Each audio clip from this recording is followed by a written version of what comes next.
So we've got some Ethereum and some Bitcoin in here. So if you want to go deal with your Bitcoin stuff, you just go here. You're going to send. It's pretty quick. One more click and we're on the send. We use dynamic routing and dynamic fees on all the send activity in the wallets. It's where our transactions clear faster, but for less money than anybody else. So they're a little more efficient on that front. Over here, you've got your Ethereum. You can toggle in between the digital currency and the dollar equivalent really easily. Just quick to toggle between them and see what you got. There's a security center here, and this is something that we've put a lot of effort into, just really figuring out how to make it as fast as possible to secure your wallet and as easy as possible to do that, while sort of making sure that you get the security level you need on your wallet. And this is really hard. Consumer UX security is really tricky. This feature has really improved all of our metrics on this front pretty dramatically. But, it was 4 or 5 months to get it right.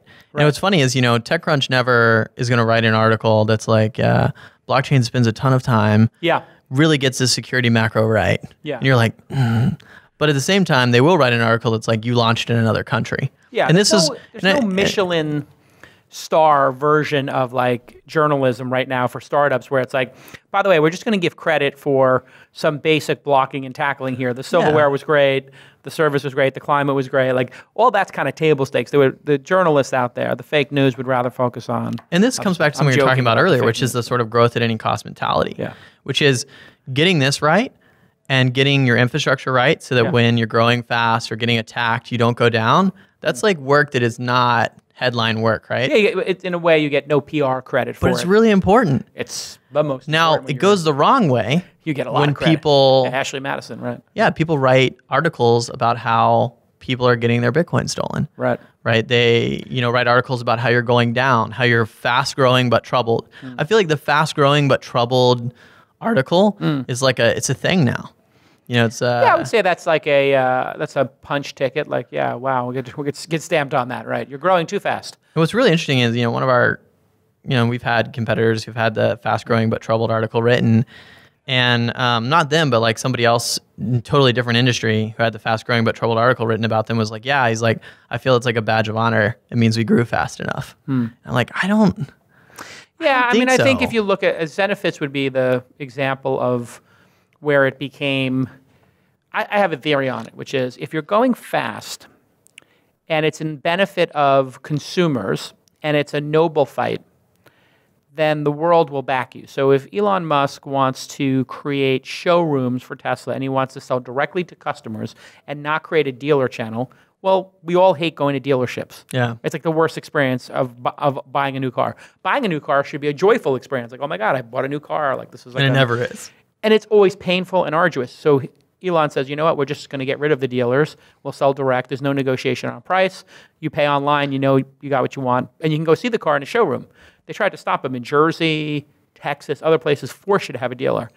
So if he fights that fight, that feels good to people. But if you fight the fight of, I want to get my insurance sellers through their insurance certification program by cheating and by creating a macro, which is what Zenefits did, speaking of Andreessen Horowitz company, that felt like cheating to people because it was in the benefit of Parker, the founder of Zenefits, not the people he was servicing, not as customers. Is what you're doing for the ultimate benefit of your customer, your user, or is it just for the benefit of your top line growth? Right? Of the value of your own stock option. And that's the difference.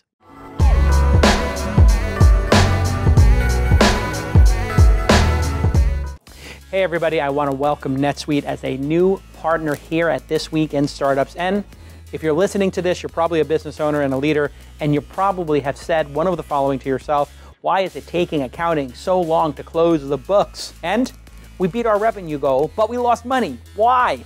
And the dreaded, we're getting audited. Yes, all of these things are a sign that you've outgrown your business management software. Or maybe you're not even using any software. QuickBooks and spreadsheets work fine at the start of a company. Of course, we all do that. But now there's too many mistakes and delays, and you can't get answers fast. So you need the #1 business management solution for growing companies. That is NetSuite from Oracle. NetSuite from Oracle is going to solve all these problems. You're going to know what's going on in your business in real time. Revenue, expenses, customers' orders, even your HR department, everything in a gorgeous dashboard on your phone even. And their current clients include people you know like GitHub, Local Analytics, PlanGrid, and 88% of Bessemer's next cloud unicorns are using NetSuite by Oracle. You're up and running fast, and it's the last business system you're ever going to need. So here's your call to action. Very simple. Go to netsuite.com/twist and you will get your free guide. That guide is called Overcoming Your 5 Obstacles for Growth. Okay, and let's get back to this amazing episode.